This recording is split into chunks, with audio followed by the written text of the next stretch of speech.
मुल्क आज 73वां यौम जमहूरिया मना रहा है। राजपथ पर जश्न जमहूरिया की मरकजी तकरीब की तैयारियां मुकम्मल कर ली गई है। सदर जमहूरिया रामनाथ कोविंद तिरंगा लहराएंगे और परेड की सलामी लेंगे। दुनिया आज हिंदुस्तान की अस्करी ताकत के साथ साथ तहजीब और सकाफत की झलकियां भी देखेगी। इस बार जश्न जमहूरिया की तकरीब में बैरून मुल्क का कोई सरबराह मेहमान खुसूसी नहीं होगा।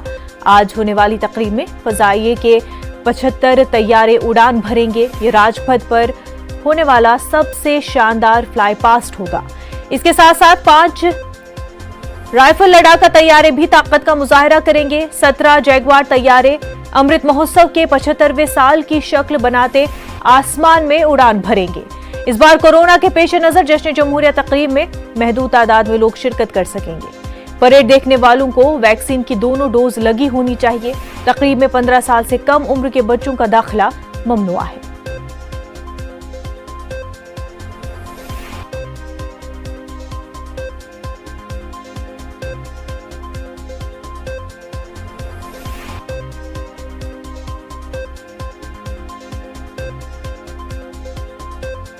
जश्न जमहूरिया के पेश नजर दिल्ली में सिक्योरिटी के माकूल बंदोबस्त किए गए हैं।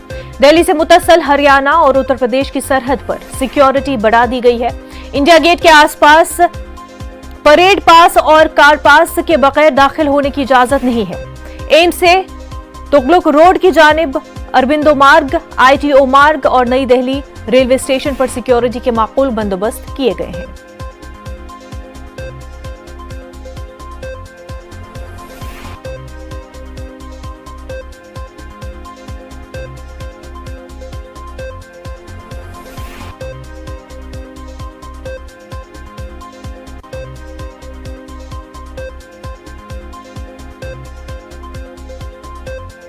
हमारे जितने भी पुलिसकर्मी हैं भारी नंबरों में तैनात है और बहुत ही इंटेंसिव और मुस्तैदी से चेकिंग हो रही है।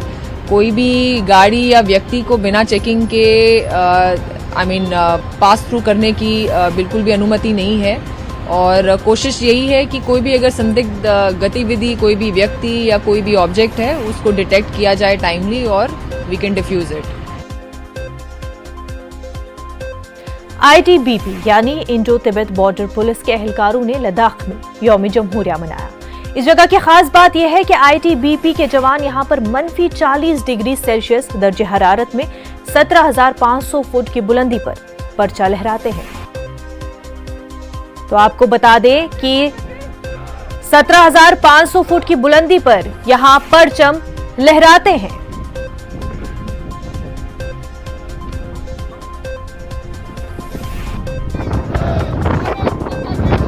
ITBP यानी इंडो तिब्बत बॉर्डर पुलिस के एहलकारों ने लद्दाख में यौम जमहूरिया मनाया। इस जगह की आपको खास बात बताते हैं। इस जगह की खास बात यह है कि ITBP के जवान यहां पर मनफी 40 डिग्री सेल्सियस दर्जे हरारत में 17,500 फुट की बुलंदी पर परचम लहराते हैं। तस्वीरें आप अपने टीवी स्क्रीन पर देख सकते हैं कि किस तरह से ITBP के जवान 17,500 फुट की बुलंदी पर परचम लहरा रहे हैं।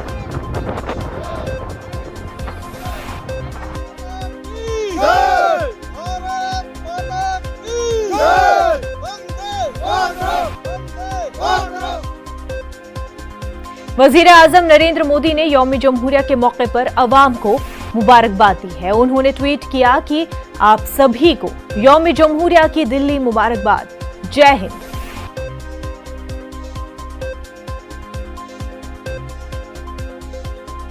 वज़ीर आज़म ने अपने ट्वीट में पूरे मुल्क को यौम जमहूरिया की मुबारकबाद पेश की। वहीं वज़ीर दाखिला अमित शाह ने भी ट्वीट करके अवाम को यौम जमहूरिया की मुबारकबाद दी है। उन्होंने लिखा कि मुल्क की शान, सालमियत और इत्तेहाद को बनाए रखने के लिए सब कुछ कुर्बान करने वाले जवानों को सलाम करता हूं।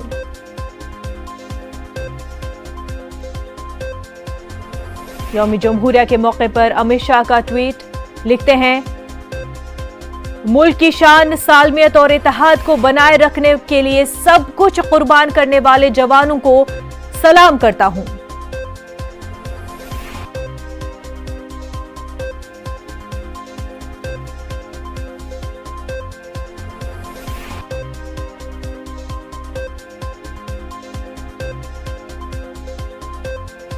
अमित शाह ने भी अपने ट्वीट के जरिए पूरे मुल्क को यौम जमहूरिया की मुबारकबाद पेश की। वहीं आपको बता दें, वजीर दिफा राजनाथ सिंह ने भी यौम जमहूरिया के मौके पर अवाम को मुबारकबाद पेश की है। उन्होंने ट्वीट किया है, ये हमारी जमहूरियत का जश्न मनाने और हमारे आईन में दर्जे नजरियात और इक़्तिदार की कद्र करने का मौका है। मुल्क की तरक्की और खुशहाली के लिए दुआ करता हूं।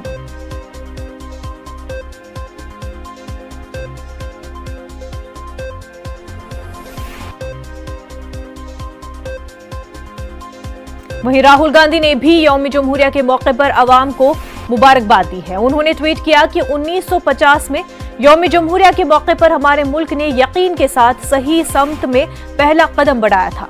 सच और मसावात के पहले कदम को सलाम। यौम जमहूरिया की मुबारकबाद।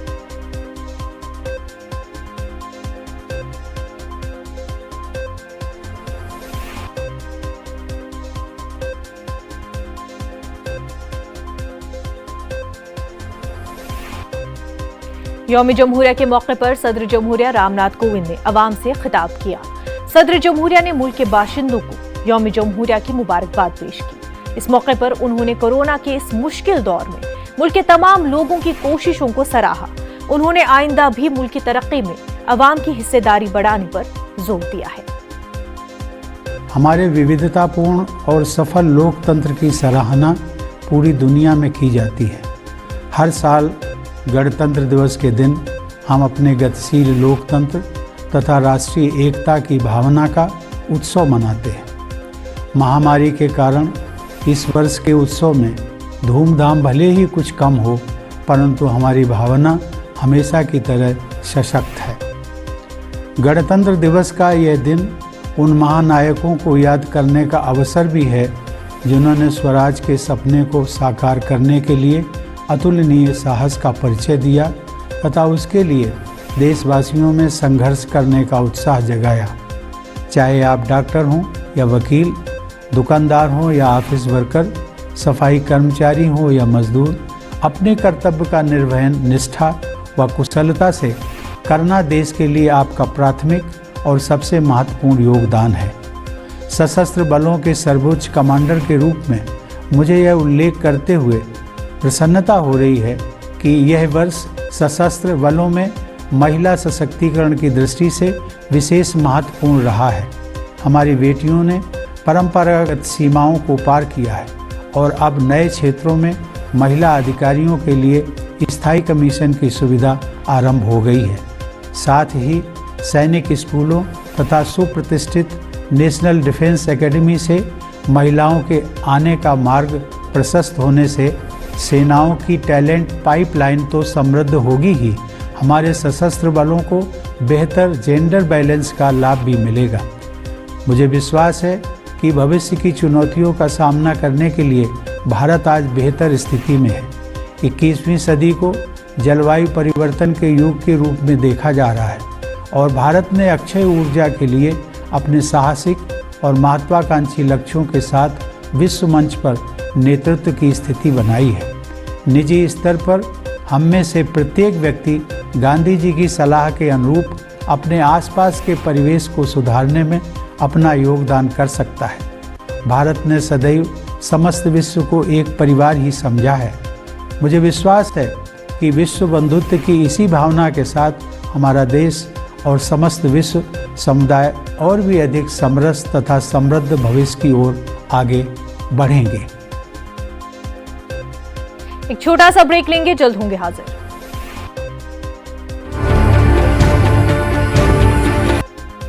ब्रेक के बाद आपका खैर मकदम है। यौम जमहूरिया की मुनासबत से मुल्क के सबसे बड़े, आपको बता दें कि यौम जमहूरिया के मौके पर सबसे बड़े अवार्ड्स का ऐलान कर दिया गया है। अवार्ड्स कुनंदगान की फहरिस्त में मुल्क की कई शख्सियतों के नाम शामिल है। कांग्रेस लीडर गुलाम नबी आजाद का नाम भी इस फहरिस्त में शामिल है। उनको पद्म भूषण से सरफराज किया गया है। मधुर जाफरी और राशिद खान को भी पद्म भूषण से नवाजा गया है। CDS बिपिन रावत को पद्म विभूषण, राधे श्याम को पद्म विभूषण अवार्ड से नवाजा गया है। मजमूई तौर पर 107 शख्सियतों को पद्मश्री, 17 अफराद को पद्म भूषण और 4 अफराद को पद्म विभूषण से नवाजा गया है। जामिया मिलिया इस्लामिया की वाइस चांसलर नजमा अख्तर को पद्मश्री से एजाज किया गया है। वहीं बंगाल के साबिक वज़ीर आला बुधादीप भट्टाचार्य ने अवार्ड लेने से इनकार कर दिया है।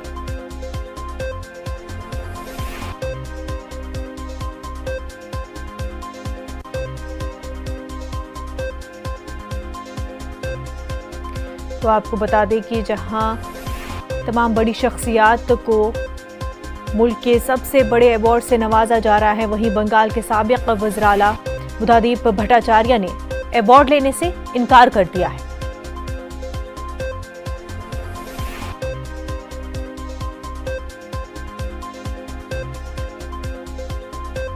वज़ीर दाखिला अमित शाह आज उत्तर प्रदेश के जाट लीडरों से मुलाकात करेंगे। असेंबली इंतखाबात से कबल अमित शाह की जाटों से मुलाकात को अहम माना जा रहा है। 250 से ज्यादा जाट लीडरों से अमित शाह मुलाकात करेंगे। मगरबी यूपी में जाटों की आबादी तकरीबन 17% है, जबकि 120 असेंबली सीटों पर जाट वोटरों का असर है।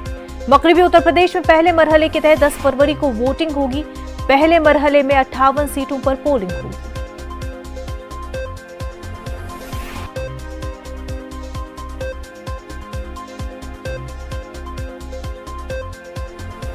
तो आपको बता दें कि यूपी के इंतखाबात करीब है, ऐसे में तमाम पार्टियों की कोशिश है कि हर तबका उनकी तरफ राग़िब हो, हर तबके के लीडरों को जो है अपनी जानिब राग़िब किया जा सके।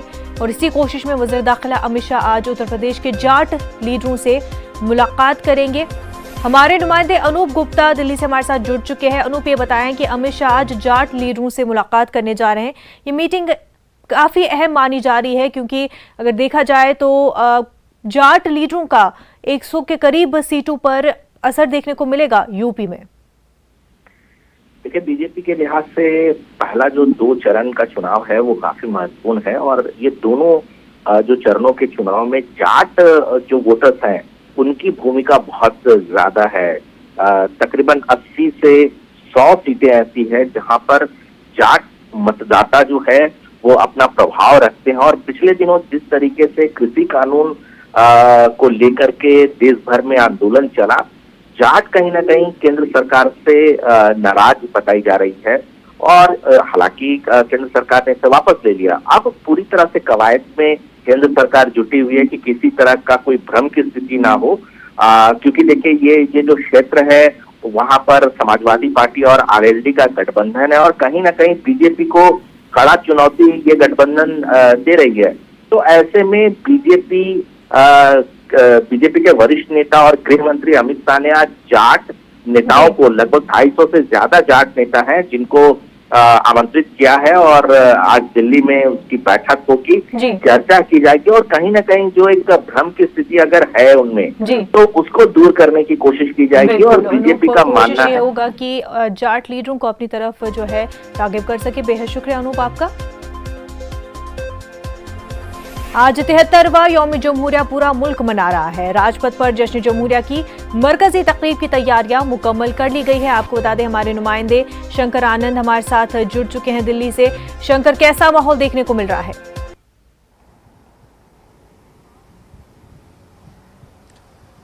निश्चित तौर पर देखिए, आज सुबह से ही तकरीबन 4 बजे 5 बजे से ही काफ़ी लोग जो है आज राजपथ और उसके आसपास में लोग पहुंचना प्रारंभ कर दिए थे। हालांकि जिनके पास है, जिनको अंदर जाने की अनुमति, उन्हीं को लोगों को अनुमति अंदर जाने की दी जा रही है।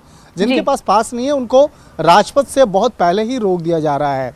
और आज जो है अगर बात करें वहाँ पर कुल लोगों की अगर बात करें तो जो तकरीबन 6000 लोगों को ही बैठने की वहाँ पर अनुमति दी जाएगी, जो कुल कैपेसिटी वहाँ पे बनाई गई है। हालांकि पहले की अगर बात करें तो तकरीबन 25,000 से ज़्यादा लोग वहाँ पर राजपथ पर होते थे। और जो देश में चाहे गणतंत्र दिवस की बात करें तो गणतंत्र दिवस का जो परेड है उसको देखने के लिए काफ़ी लोग आते थे, काफ़ी आम लोग आते थे। लेकिन इस बार कोविड महामारी के चलते कोविड गाइडलाइन की वजह से तकरीबन 6,000 लोग ही वहाँ पर बैठ पाएंगे। और अगर कार्यक्रम की बात करें तो 10 बजे प्रारंभ जो है झंडा उत्तोलन का जो कार्यक्रम है वो प्रारंभ हो जाता था, लेकिन इस बार उसको आधा घंटा और आगे बढ़ाया गया है। 10:30 बजे वो तमाम कार्यक्रम स्टार्ट होगा। सबसे पहले 10:05 पर देश के प्रधानमंत्री नरेंद्र मोदी राष्ट्रीय युद्ध स्मारक जो है वो वहाँ पहुँचेंगे। वहाँ पहुँचने के बाद देश के जो युद्ध में शहीद हुए शहीद जो हुए हैं उनको बाकायदा वहाँ श्रद्धांजलि देंगे और वहाँ पर युद्ध स्मारक पर श्रद्धांजलि देने के बाद उसके बाद वापस फिर वो राजपथ पे आएंगे जी। उनके आने के बाद फिर उसके बाद उपराष्ट्रपति, उसके बाद राष्ट्रपति पहुंचेंगे और तकरीबन 10:30 बजे जो ध्वज फहराने का जो काम है वो प्रारंभ होगा। उसके बाद तमाम जो झांकियाँ और तमाम जो जितने भी रंगारंग कार्यक्रम कहा जा सकता है कि वो होना है, तो तकरीबन 1.5 घंटे का वो कार्यक्रम होगा। और आज अगर बात करें राजधानी दिल्ली की सुरक्षा व्यवस्था की अगर बात करें और ख़ास तौर पर अगर नई दिल्ली की बात करें तो यहाँ पर पूरा जो है दिल्ली पुलिस की तकरीबन 22,000 से ज़्यादा जवान और इसके साथ ही अर्धसैनिक बलों के जवान जो हैं उनको तैनात किया गया है। राजधानी दिल्ली से सटे हुए अन्य राज्यों की अगर सीमा की बात करें तो हरियाणा या उत्तर प्रदेश की बात करें तो वहाँ पर काफ़ी ज़्यादा सुरक्षा व्यवस्था को तैनात किया गया है। और राजधानी दिल्ली के अंदर में इस तरह की सुरक्षा व्यवस्था है कि बिना इजाज़त परिंदा भी वहाँ पर नहीं मार सकता है। तो ख़ास तौर पर नई दिल्ली और नई दिल्ली के अंदर में राजपथ के आसपास में जो इंडिया गेट का इलाका है, इंडिया गेट के आसपास में बिना पासधारी, बिना इजाज़त के कोई लोग वहाँ पर तकरीबन 1 किलोमीटर के फासले में भी अंदर नहीं जा सकता है। तो इस तरह की व्यवस्था की गई है। और पहले की अपेक्षा की बात करें तो पिछले अन्य सालों की अपेक्षा इस बार सुरक्षा व्यवस्था काफ़ी बढ़ाई गई है। और जिस तरह से राजधानी दिल्ली के अंदर में काफ़ी ऐसे अलर्ट्स आ रहे थे, काफ़ी संदिग्ध गतिविधियों से संबंधित इनपुट्स मिल रहे थे, लिहाजा इसी बात को ध्यान में रख करके इस बार दिल्ली पुलिस के द्वारा और दिल्ली पुलिस के साथ साथ अर्धसैनिक बलों के द्वारा इस बार सुरक्षा व्यवस्था काफ़ी कड़ी की गई है। तो एक तरह से कह सकते हैं कि इंडिया गेट और राजपथ के आसपास में सुरक्षा व्यवस्था काफ़ी कड़ी है। तो उसके साथ साथ जो अब तमाम जो लोग हैं, जो इन्वाइटी हैं, जो विशेष तौर पे जिनको बुलाया गया है, वो तमाम लोग राजपथ पर पहुंच चुके हैं। 9 बजे का वक्त मुकर्रर किया गया था जिसमें कि तमाम जो भी आमंत्रित लोग हैं वो जिनके पास है वो 9 बजे तक पहुँचने का वक्त था। तो 9 बजे के वक्त में अंदर पहुँच चुके हैं, लेकिन अभी भी कुछ लोग अंदर अभी प्रवेश कर रहे हैं। और 10 बजे से प्रारंभ जो कार्यक्रम है वो औपचारिक तौर पे प्रारंभ हो जाएगा, जब 10:05 पर राष्ट्रीय युद्ध स्मारक पर वहाँ पे प्रधानमंत्री पहुँच करके जब श्रद्धांजलि देंगे तो उसके बाद से तमाम जो औपचारिकताएं हैं वो प्रारंभ हो जाएंगी। जी बिल्कुल शंकर आनंद, बेहद शुक्रिया आपका। वहीं यौम जमहूरिया के मौके पर यूटी जम्मू कश्मीर में सिक्योरिटी के माकूल बंदोबस्त किए गए हैं। जगह गाड़ियों की चेकिंग की जा रही है। उधर जश्न जमहूरिया तकारीब के पेश नजर कुलगाम में मोबाइल और इंटरनेट खदमात मुअत्तल कर दी गई है। हमारे नुमाइंदे शबीर इस वक्त हमारे साथ जुड़ चुके हैं। शबीर, यौम जमहूरिया के मौके पर क्या कुछ मंजर जो है कश्मीर में देखने को मिल रहा है? सिक्योरिटी के हवाले से माकूल बंदोबस्त किए गए हैं। देखिए मुनज़्ज़ा, सिक्योरिटी के हवाले से जैसे आपने श्रीनगर में कल देखा एक ग्रेनेड धमाका हुआ था, उसके बाद ज्यादा सतर्क कर दी गई है। हालांकि उस शख्स को पुलिस ने कल दावा किया कि उसको गिरफ्तार किया गया है और उसके बाद से ज्यादा ही सख्ती की जा रही है इंतजामात में। हालांकि ट्रैफिक वगैरह को किसी तरह की कोई पाबंदी उस पर नहीं है, लेकिन इंटरनेट सहूलियात बंद कर दी गई हैं कई मकामात पर। यहाँ श्रीनगर में भी इंटरनेट बंद करने की बातें आ रही है। और फिर जो सिक्योरिटी की पूरे इंतजामात जैसे रहते हैं ऐसे मौके पे उनको और ज्यादा सख्त कर दिया गया है। आज हमने देखा, आज लाल चौक में भी जगह जगह पे तलाशियां ली जा रही थी। हालांकि ट्रैफिक बहुत ही कम था, कहीं कहीं कोई गाड़ी चल रही थी, लेकिन इसके बावजूद जितनी भी गाड़ियां चल रही थी उनकी तलाशियां ली जा रही थी। और बासेस वगैरह जिनके भी हैं, जो हम जर्नलिस्ट भी हैं, हमारे भी, हालांकि पुलिस के और बाकी अधिकारी जानते भी हैं, लेकिन इसके बावजूद भी चेकिंग की जा रही थी। आपको इससे समझ में आ गया होगा कि किस तरह के सिक्योरिटी इंतजामात हैं। मुनाज़ा बिल्कुल शबीर, काफ़ी जो है सिक्योरिटी के बंदोबस्त किए गए हैं, जगह जगह पर चेकिंग भी हो रही है। बेहद शुक्रिया शबीर तमाम तफसीलात के लिए। आगे बढ़ते, राजधानी दिल्ली में सर्दी की शदीद लहर का सिलसिला जारी है। महकमा मौसमियात के मुताबिक दिल्ली का दर्जे हरारत 10 से 11 डिग्री सेल्सियस रिकॉर्ड किया गया है। महकमा मौसमियात के अहदेदार ने बताया कि 27 जनवरी से दर्जे हरारत में मामूली इजाफे का इम्कान है। टेम्परेचर रही है 10 से 11 डिग्री एवरेज से, लॉन्ग पीरियड एवरेज से बिलो नॉर्मल है। तो यानी इतना ठंडा है, 10 से 11 डिग्री बिलो नॉर्मल मतलब बहुत ज़्यादा ठंड है। मतलब जो एक्चुअल मैक्सिमम टेम्परेचर जो रिकॉर्ड किया गया वो एवरेज से आधा है जो पारा उठ पाया।